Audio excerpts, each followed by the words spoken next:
Hi everyone, আমি ঋতুপ্রিয়া আর আমার চ্যানেলের নতুন একটি ব্লগে আপনাদের জানাই অনেক অনেক ওয়েলকাম। আজ শনিবার, বেলা এখন বাজে কিন্তু প্রায় 12টা। আমি আর অভিজিৎ রেডি হয়ে বেরিয়ে পড়েছি। আজকে আমরা যাব হরিদ্বার। এখানে আসার পরপরই আমরা ভাবছিলাম যে হরিদ্বার থেকে একদিন ঘুরে আসব। তবে এই ঘরবাড়ি শিফটিং যে কত বড় একটা ঝক্কির কাজ, সেটা যারা কন্টিনিউয়াস এক জায়গা থেকে অন্য জায়গায় শিফটিং করে শুধু তারাই জানে। রুরকিতে শিফট করার পরে প্রথমে তো আমরা কদিন গেস্ট হাউসে থাকতাম এবং তখন আমাদের একটা সমস্যা হচ্ছিল যে আমরা ঠিকঠাক ঘর পাচ্ছিলাম না, মানে প্রপার একটা ভালো কোয়ার্টার আমরা পাচ্ছিলাম না। তবে যাই হোক, একটা ট্রানজিট অ্যাকোমোডেশনে আমরা এখন আছি, আর যতদিন না পর্যন্ত প্রপার কোয়ার্টার পাচ্ছি ততদিন কিন্তু এখানেই থাকবো। আইআইটি রুরকির ক্যাম্পাস থেকে হরিদ্বারের ঘাট আসতে আমাদের মোটামুটি গাড়িতে কিন্তু 40 থেকে 45 মিনিটস মতো সময় লাগলো। তবে হরিদ্বারের ঘাটে যাওয়ার আগে আমরা একটু এসছি আমার শাশুড়ি মা যেই গুরুদেবের দীক্ষিত সেই গুরুদেবের আশ্রমে। হরিদ্বারের ঘাট বা তার চারপাশের জায়গা সম্পর্কে আমার খুব বেশি আইডিয়া ছিল না, তবে এই প্রথমবার এসে বুঝলাম যে মোটামুটি সব গুরুদেব এবং সব ঠাকুরের আশ্রম বা ধর্মশালা কিন্তু এই জায়গাটিতে রয়েছে। এসছি যখন ভাবলাম এই জায়গাটি একবার আপনাদেরকে ঘুরে দেখাই। এখানে বিভিন্ন ধরনের রুম রয়েছে এবং সময় বিশেষ ব্যক্তি বিশেষে কিন্তু এই রুমগুলো ভাড়া দেওয়া হয়। আসলে হরিদ্বার তো ভীষণই পপুলার একটা জায়গা, বিভিন্ন দেশ বিদেশ এমনকি দেশের বিভিন্ন কোণা থেকে কিন্তু দর্শনার্থীরা আসে এখানে হরিদ্বার ঘাট ঘুরে দেখার জন্য এবং এখানে এসে অনেক দিন কিন্তু থাকেও। এবং সেই সব পারপাসেই প্রচুর ধর্মশালা কিন্তু এখানে এইভাবে বানানো রয়েছে। এছাড়াও বছরের একটি বিশেষ সময় যখন এই শ্রীগুরু ঠাকুরের কীর্তন হয় তখন তার দীক্ষিত বিভিন্ন দর্শনার্থীরা তো এখানে আসেই। বিয়ের পরপরই আমরা তখন পলাশীর শ্রীগুরু আশ্রমে গেছিলাম এবং সেই জায়গাটিও আমার মনে আছে, যদিও তখন কোনো ভিডিও আমি করতাম না, সেই কারণে সেই ভিডিওটা আমার কাছে এখন নেই। তবে আমার মনে হয়েছে এই আশ্রমের থেকে সেই পলাশীর আশ্রম কিন্তু বেশ অনেকটাই বড়। এটা অ্যাকচুয়ালি আশ্রম কাম ধর্মশালা বলা যেতে পারে, তবে পলাশীর আশ্রমে যারা যারা গেছেন তারা তো জানেনই সেখানকার কথা। আসলে আমার শাশুড়ি মার এক কাকু এখানে থাকেন, তো সেই দাদুর থ্রু দিয়েই কিন্তু আমরা এই পুরো আশ্রমটা ঘুরে দেখলাম। ভিডিওতে যে বয়স্ক মানুষটিকে দেখলেন তিনি কিন্তু আমার শাশুড়ি মার সম্পর্কে কাকা হন। 1 ঘন্টা মতো আমরা ওই আশ্রমে কাটিয়ে বেরিয়ে পড়ি হরিদ্বারের উদ্দেশ্যে, যেটা আজকের আমাদের মেন অ্যাট্রাকশন। তবে আরতি হতে এখনও তো অনেকটা দেরি, সেই জন্য আমরা টুকটাক কিছু কেনাকাটাও করে নিলাম। আজকাল বাইরে বেরিয়ে দেখেছি আমি যে ভাজাভুজি কিছুই খেতে ইচ্ছা করে না, সবসময় ফল বা ফলের রস এই ধরনের খাবারগুলোর প্রতি আমার ক্রেভিংসটা বেশি হয়। এই যে মা গঙ্গার দর্শন কিন্তু এখান থেকেই পাওয়া যাচ্ছে। আজকে জানেন ওয়েদারটাও ভীষণ ভালো, না খুব গরম না খুব ঠান্ডা। অন্য কোনো সময় যদি আমরা হরিদ্বারের ঘাট দর্শন করতে আসতাম তাহলে হয়তো সাথে করে একটা ড্রাম বা জার কিছু নিয়ে আসতাম গঙ্গার জল ক্যারি করার জন্য।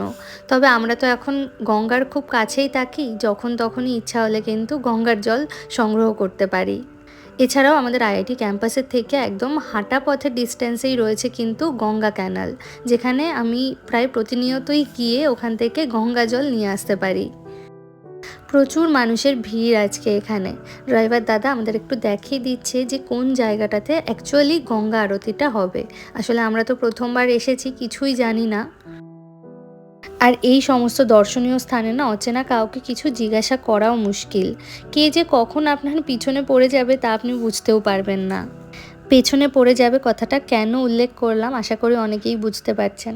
অনেক দিন হলো আমাদের সেই সব অভ্যাস চলে গেছে, তবে এখানে থাকতে থাকতে আবারও কিন্তু সবটা ফিরে আসবে। সূর্য প্রায় ডুবে গেছে বললেই চলে, আর এই সময় গঙ্গার জলটা দেখতে এত ভালো লাগছে। আর আজকে যেহেতু একাদশী, গঙ্গাতে কিন্তু প্রবল স্রোত রয়েছে। একাদশীর দিনে হয়তো স্পেশাল কিছু পুজো হয়, আর সেই জন্যই আজকে লোকজনের ভিড়টা একটু বেশি রয়েছে বলে আমার মনে হলো। আশেপাশে ঘোরার জায়গা তো প্রচুর রয়েছে, তবে আজকে খুব বেশি কিছু ঘুরবো না। আগামী বেশ কিছু বছর তো আমাদের এইখানেই কাটবে। আগামী কিছু বছরে হয়তো কয়েকশোবার এই হরিদ্বারের ঘাটে আসা যাওয়া লেগেই থাকবে। তো সেই কারণে আজকে খুব বেশি তাড়াহুড়ো করছি না, সব কিছু আস্তে ধীরে একদম দেখাদেখি করছি। এত স্রোতের মধ্যেও গঙ্গার বেশ খানিকটা জায়গায় দেখলাম চড়া পড়ে গেছে। খানিক পরেই এখানে শুরু হবে আরতি, তো সেই কারণে এই ঘাট বরাবর সকলে কিন্তু বসে পড়েছে যে যার মতো করে। আসলে এখনই যদি আপনি সিট দখল না করে নেন, পরে কিন্তু আর জায়গা পাবেন না বসার জন্য। আর বাচ্চাগুলোকে দেখুন একবার, কি সাহস! এই জলের স্রোতের মধ্যেও ওরা কিন্তু এই জলে নামছে পয়সা কালেক্ট করার জন্য। বিদেশে থাকাকালীন এমন অনেক ভিডিওতে দেখেছি যে অনেকেই এরকম মা গঙ্গার কাছে প্রার্থনা করে কিন্তু মা গঙ্গার চরণে এরকম ফুল নিবেদন করে। এখানে ওরকম ফুলের সাজিতে ফুল বিক্রি হতে দেখে আমারও ভীষণ ইচ্ছা করলো। আর অভিজিৎকে বললাম যে পিছনে দূরে দাঁড়িয়ে তোমার যতটা সম্ভব হয় তুমি একটু আমাকে ভিডিও নিয়ে দিও। তবে ফুল কেনার সাথে সাথে দেখলাম একজন পণ্ডিতজিও নিজে থেকেই চলে এলেন, বললেন যে এরকম বিভিন্ন ধরনের আর কি টাইপ আছে, 201 টাকা, 301 টাকা, 501 টাকা, 1001 টাকা, মানে আপনি যত চান তত আর কি ওনাকে দিয়ে পুজো দিতে পারেন। তো আমি 501 টাকারটাই দিয়েছি। যদিও সত্যি বলতে গেলে এমনভাবে টাকা দিয়ে পুজো করানোর আমার একদমই ইচ্ছা ছিল না। তবে এখানে ওই যে বললাম শুরুতেই যে সকলে এমনভাবে পিছনে পড়ে যায় না, আপনাকে তখন সেই জিনিসটা করাতেই হয়। আর এইখানে দেখুন ফুল ভাসাতে না ভাসাতেই একজন 1 ঘটি দুধ হঠাৎ করে আমার হাতে ধরিয়ে দেয় এবং দুধটা ধরিয়েও বলে যে কত টাকার দুধ মা গঙ্গার কাছে আমি দিতে চাই। তো আমি বললাম যে কত টাকার হয়, বললো যে 100 টাকা থেকে শুরু। আমি তো বললাম যে 100 টাকারই দাও আমাকে। আর আজকে না গঙ্গাতে প্রচণ্ড স্রোত ছিল, সেই কারণে আমার নিচে নামতেও ভয় লাগছিল, মানে আমি একটা সিঁড়ি উপরেই দাঁড়িয়েছিলাম। আসলে কোনো জায়গায় নতুন আসলে সেই জায়গার আদব কায়দা বুঝতে তো একটু সময় লাগে। এবার এসে প্রথমবার আমরা সব কিছু বুঝে গেছি, পরের বার যখন আসবো তখন সেরকমভাবেই কিন্তু প্রিপারেশন নিয়ে আসবো। আর দেখুন গঙ্গার উপরেই, মানে গঙ্গার পাশেই যে পাহাড় রয়েছে তার একদম উপরে কিন্তু রয়েছে একটা মন্দির। সেই মন্দিরে আজ তো আমরা যেতে পারিনি, তবে পরের বার যখন আসবো তখন ডেফিনেটলি যাব, আর সাথে করে আপনাদেরকেও ভিডিওতে দেখাবো। তো এই হচ্ছে হরিদ্বারের সেই জনপ্রিয় ঘাট, যেখানে বহু দূর দূর থেকে দর্শনার্থীরা আসেন দর্শন করতে। পাশে অনেক মার্কেট, মন্দির সব কিছু রয়েছে। তবে আজ আমরা কোনো কিছুই আর সেরকমভাবে ঘুরে দেখব না, কারণ আমাদের আবার আজকে একটু তাড়াতাড়ি বাড়িতেও ফিরতে হবে। ঘরবাড়ি তো একদম বেহাল অবস্থাতেই ছেড়ে এসেছি, তাড়াতাড়ি গিয়ে ঘরবাড়ি একটু যতটা পারবো গোছাবো। আর এখান থেকে দেখুন গঙ্গার স্বচ্ছ জলটা দেখতে কিন্তু অসাধারণ লাগছে। সন্ধে প্রায় 6টা বাজে, এখনও দেখছি অনেকে কিন্তু গঙ্গাতে স্নান করছে। আজ গঙ্গাতে এসছি, তবে আমরা তো একটু ডুব মারতে পারলাম না, সেই জন্য মনটা একটু খারাপ লাগছিল। তবে পরে যখন আসবো তখন সেইভাবেই প্রিপারেশন নিয়ে আসব। আসলে গঙ্গাতে ডুব মারতে গেলে এখানে তো আপনাকে প্রপার জামা কাপড় সব কিছুই সাথে করে নিয়ে আসতে হবে, সেটা তো আজ আমরা কিছুই আনিনি। 2023 সালে যখন আমি আমার দাদুকে হারিয়েছিলাম, তখন দক্ষিণেশ্বরের গঙ্গাতে গিয়ে কিন্তু আমরা সকলে সপরিবারে স্নান করেছিলাম। তবে সত্যি বলতে দক্ষিণেশ্বরের গঙ্গার জল আর হরিদ্বারের গঙ্গার জলের মধ্যে কিন্তু আকাশ পাতাল তফাৎ। আশা করি আমার ভিডিওতে দেখে তা আপনারা খানিকটা হলেও বুঝতে পারছেন।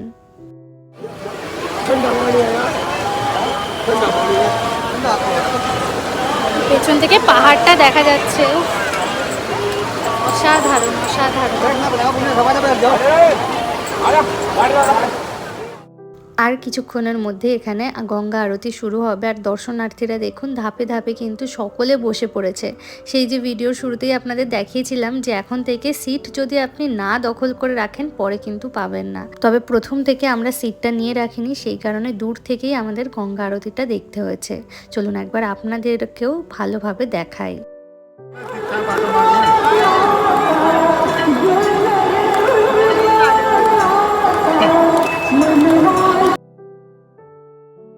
তো আমরা এই জাস্ট বাড়িতে ফিরলাম, আর আজকে হরিদ্বারের ঘাটে গিয়ে কি বলবো, এত ভালো লেগেছে, এত ভালো লেগেছে। আমার তো মানে মনে হচ্ছে যে সপ্তাহে একবার করে হরিদ্বারের ঘাটে গেলে, মানে গঙ্গা মাতার দর্শন করে এলে যেন মনটা খুব ভালো লাগবে। তবে খুব তো কাছে নয়, গাড়িতে যেতেও অলমোস্ট আমাদের 40 মিনিটস মতো টাইম লেগেছে। আর রাস্তায় ট্রাফিক থাকলে তো আরও, আর পাবলিক ট্রান্সপোর্টে গেলে তো আরও বেশি সময় লাগবে। তো মাঝে মাঝে যাব ডেফিনেটলি, আর যখন যাব সেই ভিডিও আপনাদের সাথেও শেয়ার করব। আজকে দিনটা আমাদের ভীষণ ভালো কেটেছে, ভীষণ ভালো। আর মানে মা গঙ্গার কি বলবো, অনেকক্ষণ আমি জলে দাঁড়িয়েছিলাম, আর জলটা এত সুন্দর, এত শীতল আর স্নিগ্ধ একটা জল, আর এত স্বচ্ছ জলটার, মানে এত ক্লিয়ার, কি বলবো। যে দক্ষিণেশ্বরেও আমি মা গঙ্গাকে তো আমরা সকলেই দেখেছি দক্ষিণেশ্বরের মন্দিরে, তবে ওখানের জল এত ক্লিয়ার নয়, প্রচণ্ড বালি থাকে ওই জলে। আর এখানের জলটা এত লোকে স্নান করছে তবুও ভীষণ পরিষ্কার, ভীষণ পরিষ্কার। আর কি বলবো, ভীষণ ভালো কেটেছে। তো আজকের ভিডিওটা এখানেই শেষ করছি, দেখা হবে আবার পরের ব্লগে। সবাই খুব ভালো থাকবেন, সুস্থ থাকবেন। আমরা ভীষণ টায়ার্ড হয়ে গেছি, তাই জন্য ভিডিওটা আজকে এবার এখানেই এন্ড করছি। তো দেখা হবে আবার পরের ব্লগে।